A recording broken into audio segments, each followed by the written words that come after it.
Good evening. I'm Muriel Bowser. I'm Mayor of Washington, D.C.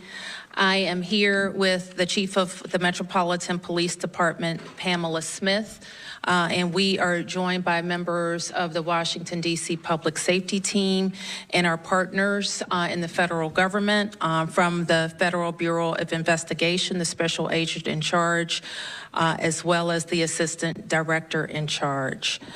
We are also joined by the Attorney General for the United States, Pam Bondi, the United States Attorney for the District of Columbia, Judge Pirro, as well as the Israeli Ambassador to the United States, Ambassador Leichter. We are here at the MPD headquarters to provide an update on a horrific shooting that happened shortly after 9 p.m. this evening near the Capitol Jewish Museum. I want to start by sending our condolences to the loved ones of the victims who were senselessly a victim of these crimes. I want to provide my prayers and condolences to the museum staff and the guests who are also gathering together in fellowship. The chief will share preliminary information from the investigation. I will say up front that there is no active threat in our community. What I do know is that the horrific incident is going to frighten a lot of people in our city and in our country. And I want to be clear that we will not tolerate this violence or hate in our city. We will not tolerate any acts of terrorism, and we're going to stand together as a community in the coming days and weeks to send the clear message that we will not tolerate anti-Semitism. I want to ask Chief Smith to talk about where we are with this investigation, followed by our FBI partners, and lastly, Ambassador Leichter. Thank you, Madam Mayor. I'm Chief Pamela A. Smith, Chief of Police for the Metropolitan Police Department, and I'll start by expressing my sincere condolences to both of the victims and families, and also the attendees tonight at the Capitol Jewish Museum. At approximately 9:08 p.m. tonight, we received multiple calls for a shooting in the area of 3rd Street and F Street Northwest. Officers located one adult male and one adult female unconscious and not breathing at the scene. DC Fire and EMS responded, and despite all life-saving efforts, both victims succumbed to their injuries. The preliminary investigation indicates that both victims were exiting an event at the Capitol Jewish Museum located in the 500 block of 3rd Street Northwest when the shooting occurred. We believe the shooting was committed by a single suspect who is now in custody. Prior to the shooting, the suspect was observed pacing back and forth outside of the museum. He approached a group of 4 people, produced a handgun, and opened fire, striking both of our decedents. After the shooting, the suspect then entered the museum and was detained by event security. Once in handcuffs, the suspect identified where he discarded the weapon, and that weapon has been recovered, and he implied that he committed the offense. The suspect chanted, "Free, free Palestine," while in custody. The suspect has been tentatively identified as 30-year-old Elias Rodriguez of Chicago, Illinois. Our MPD case detectives are leading this investigation. I will now turn it over to Washington Field Office Associate Director Steve Jensen. Thank you, Chief. I'm Steve Jensen, the Assistant Director in charge of the Washington Field Office. I'd also like to express my sincere condolences not only to the family of the victims, but to the ambassador and the grievance for the Israeli nation. Tonight, a heinous crime was committed, and the FBI stands with the Metropolitan Police Department to help not only investigate the homicide and provide support, but also to look into ties to potential terrorism or motivation based on a bias-based crime or a hate crime. That's our reason for being here. Full support of the FBI to Metropolitan Police Department to resolve this. And I also want to express my sincere gratitude to Metropolitan Police Department for their quick action, their attempts to render aid despite the nature of the crime resulting in the death of the victims. Getting the subject in custody quickly resolved this issue and allows us to continue with the investigation. And with that, I'll turn it over to the ambassador.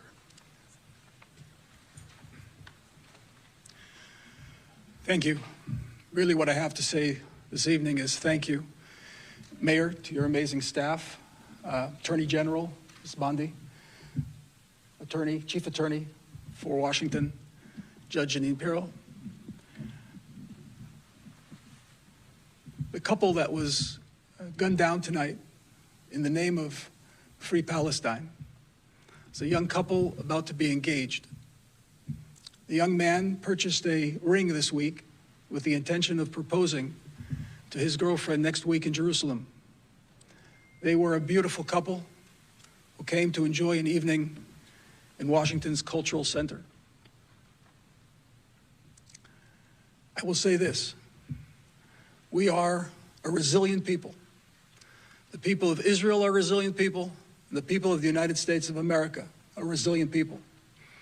Together we won't be afraid, together we'll stand, and we're going to overcome moral depravity of people who think that they're going to achieve political gains through murder. On the way in, Ms. Bondi was kind enough to hand me the phone.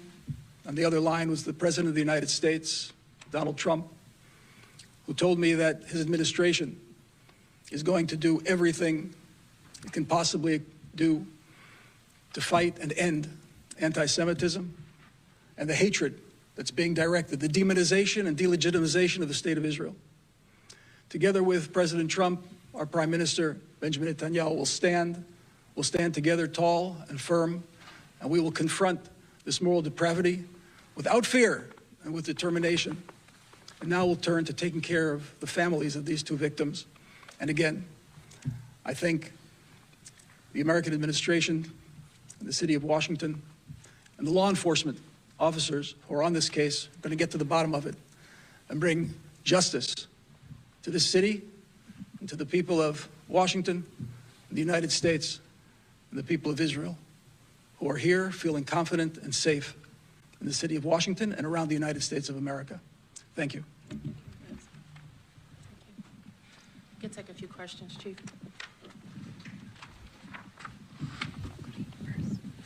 Hi, Shamari Stone from Fox 5 DC. You say that there is a suspect in custody right now, and he walked into the museum. What is he telling investigators tonight? Well, I don't know what he's telling them at this moment. What I do know is that he is in custody.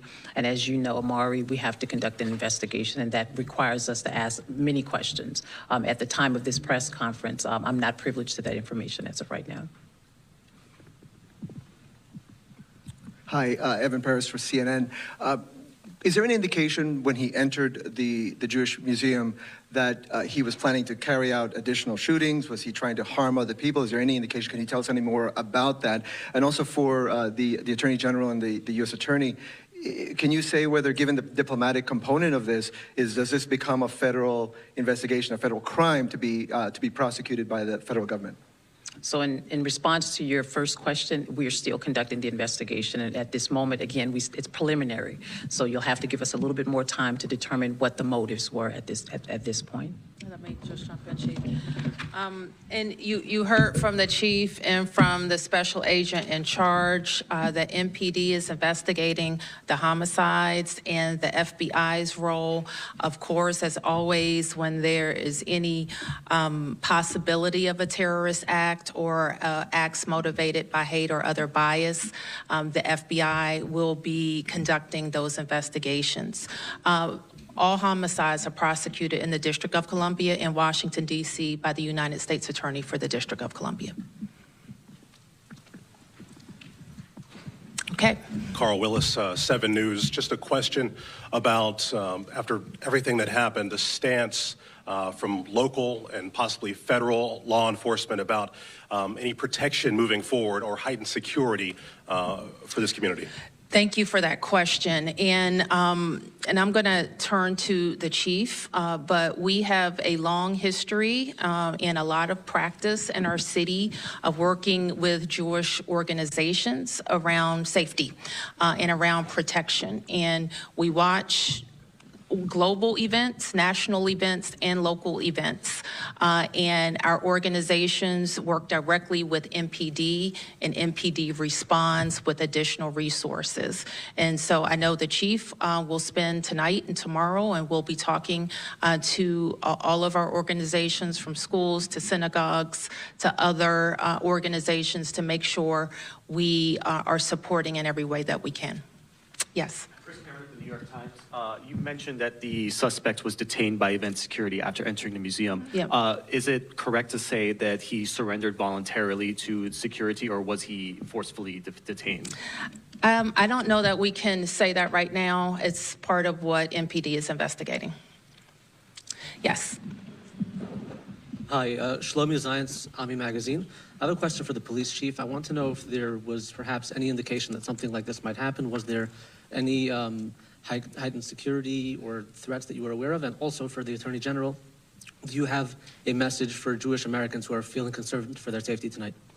What I will say to your first question is that we have not received any intelligence with respect to any type of terrorist act or hate crime in our city. As you know, we work very well with all of our partners in the intelligence community. And had we received any information, as we would do any time, we would ensure that we had heightened security around our city at most of our synagogues. If I could just add, and then General, we have, for a number of years, we put out grants to organizations, and we allow organizations to apply for grants. And there have been a lot of faith organizations that have applied for special security grants. And so we continue to do that in the city. We've been able to deploy millions of dollars so organizations can have increased security. Mayor, thank you. Chief, thank you. Ambassador, our hearts go out to you and your staff. I spoke to the President of the United States multiple times tonight on behalf of the President. His prayers are with all of us, all of the Jewish community, everyone in Washington, D.C., state, local, and federal agencies, and our great U.S. Attorney, Jeanine Pirro, who will be prosecuting this case. We'll be doing everything in our power to keep all citizens safe, especially tonight, our Jewish community. Our prayers go out. We have the FBI, all of our federal agencies will work hand in hand with you, Chief, as we have done, and you, Mayor, to do everything we can to keep our citizens safe.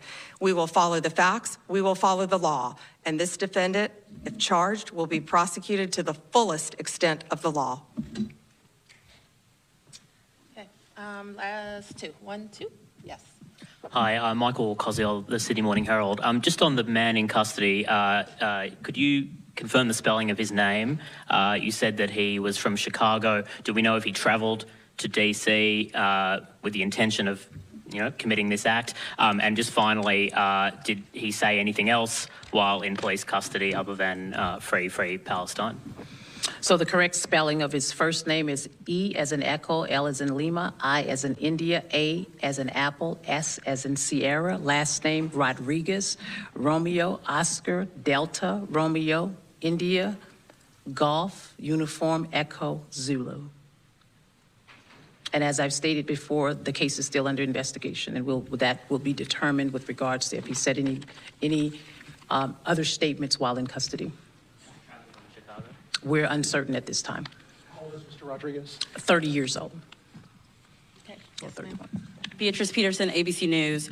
I was wondering, is this individual known to police? Have you had any prior interactions with him? We have not had any prior interactions with him based on an NCIC check. We don't see anything in his background that would have placed him on our radar at this time. But again, our Joint Terrorism Task Force is working very closely with the FBI to ensure that we can do a deep dive into his background. Shamari Stone, Fox 5, real quick question. You said that he was pacing back and forth in front of the building prior to this incident.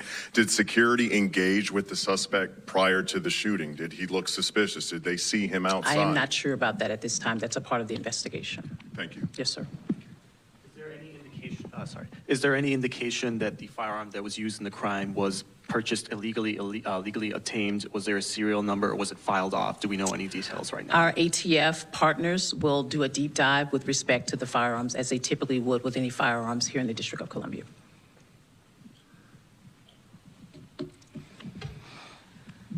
So thank you, and expect, as we have more to report, to get additional facts from the Metropolitan Police Department. Thank you.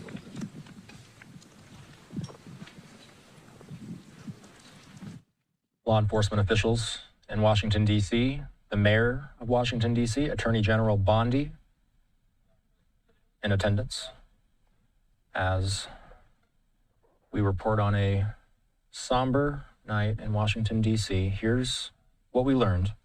There's no active threat in the community. D.C. police say victims were exiting an event, the Capitol Jewish Museum, a man and a woman, a young couple apparently, who were to be engaged in Jerusalem. They were exiting the Capitol Jewish Museum when a single suspect was pacing around outside before shooting the victims. The suspect then entered the museum after the shooting and was apprehended. The suspect said "Free Palestine" while in custody. The suspect is from Chicago, identified as 30 to 31-year-old Elias Rodriguez. A weapon was recovered. The suspect was placed in custody quickly, police say. The FBI is investigating, looking into ties of terrorism. It's a live look at the scene as they look like they're adjusting their camera. Attorney General Bondi says that she has spoken with President Trump about this. Bondi says Jeanine Pirro will be prosecuting the case, and the suspect had no prior interactions with law enforcement. So this is something we'll continue to cover all week. One person in custody, 2 people dead, sadly, a young couple outside of the Capitol Jewish Museum as an event there was wrapping up, it seems. We are going to stay on this shot for a moment. We've got, I'll just mention, a couple of different vantage points. Fox 5 DC's Josh Rosenthal was speaking with some witnesses out on the streets during that press conference. I want to play a little bit of this out. This is some eyewitness accounts of what happened tonight. Access Young Professional Board with AJC, and this particular event was the Young Diplomats annual event that we host. It's my first year serving on the board, but we host it annually to bring together the diplomatic community, the young staffers working for the ambassadors, Jewish professionals, to have a night of networking and community making, friend-raising. If you can, explain what happened, please. I did not hear the shots. I was on the 3rd floor. The exhibits were open for us, which was lovely. I was visiting the curated, rotating LGBTQA exhibit, and then at 9 o'clock, they needed to shut down the exhibit, so I make my way down in the elevator. At that point, there was some frenzy and some commotion. The security started locking the doors, and a friend of mine said they let someone in off the street. They probably shouldn't have. You know, we don't know if that was the perpetrator or a bystander, what's going on, which I didn't witness him being let in. I was in the elevator at the time, but I did see whom I believe is the perpetrator. Again, I did not see the shooting. He seemed very distressed, so I assumed he was a witness to it, and I offered him water. He said yes. I went to get him water. The moment I handed him the glass of water, he then whipped out a red Jordanian kufiya and said "Free Palestine," and then the security ran in, subdued him. I mean, they didn't tackle him, but they got him outside, and I never saw a weapon, but I'm now hearing reports that 2 people were shot and killed, and so I'm just grateful that more lives weren't lost. I'm sorry for the lives that were lost. The family members of the lives were lost. I feel guilty that the people were only here on account of our event. I'm confused as to how, of all the people he could have picked, he found the Israeli embassy workers. It's clearly a targeted anti-Semitic attack, like you're coming to a Jewish museum. Ironically, we gathered together to hear from a coalition of organizations, whom I won't be specific as to whom they are. They wanted to be off the record, but they were doing work of peace building and bridge building. And so it's deeply upsetting if you only knew why we were all gathered there in support of building, at some point, a better future for the MENA Middle Eastern, North African region. Jojo, I want to make sure I get this right, but you believe that you were trying to help a stranger who later turned out to be the person responsible for this tragedy. Correct. Yeah, I handed him water. I've never interacted with a murderer before. But if my friend who's no longer with me, she saw the security footage and she confirmed that the person I gave water to was the person on the footage who she saw shot the victims point blank. So yes, I handed water. I was a good Samaritan to this person who is, I don't want to say the devil incarnate, but Delulu, lunatic, sociopath, who kills people. I'm so sorry that you went through this. I know you said you did not see the shooting. Did you hear shots fired? Can you describe what took place? I was in the elevator, so I missed the shots fired. When I entered the lobby, there's much commotion and much frenzy. But no, I did not hear the shooting. I completely understand if you're not up to it. I want to make sure I'm being considerate of everything that you've gone through. Are you able to describe what took place after police rushed in? You said they subdued this man. They took him immediately outside. They shut the blinds, locked the doors, and they had us all step back to a back area. I don't know, for 20 or 30 minutes, but then detectives came in, and those of us who witnessed anything were told to raise our hands, and then they brought us upstairs to interview us one by one, and they wanted to make sure that we didn't speak all to each other so that we could just share our personal testimony. Was there a panic in the moment? People...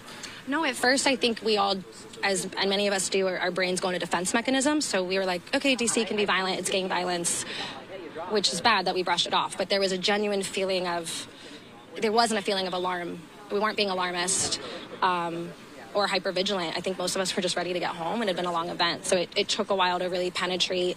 We were seeing the news unfold as many of the citizens of DC were, and piecemealing it together ourselves as well. Like, we didn't even get reports that people had died until we had been brought upstairs, and it wasn't the police informing us of that. It's the news that was breaking. Jojo, I don't want to hit you with too many questions. I want to make sure I'm being respectful of what you've gone through. Is there anything else that you want to add, you want to get out there?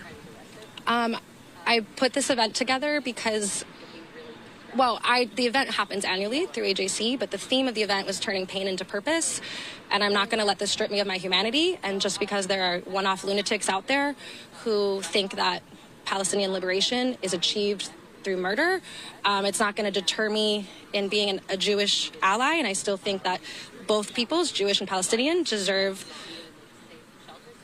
self-determination and safety and a place to live. And so I'm going to stand undeterred despite this tragic incident, and we'll continue to remember the theme of this event, which was bridge building.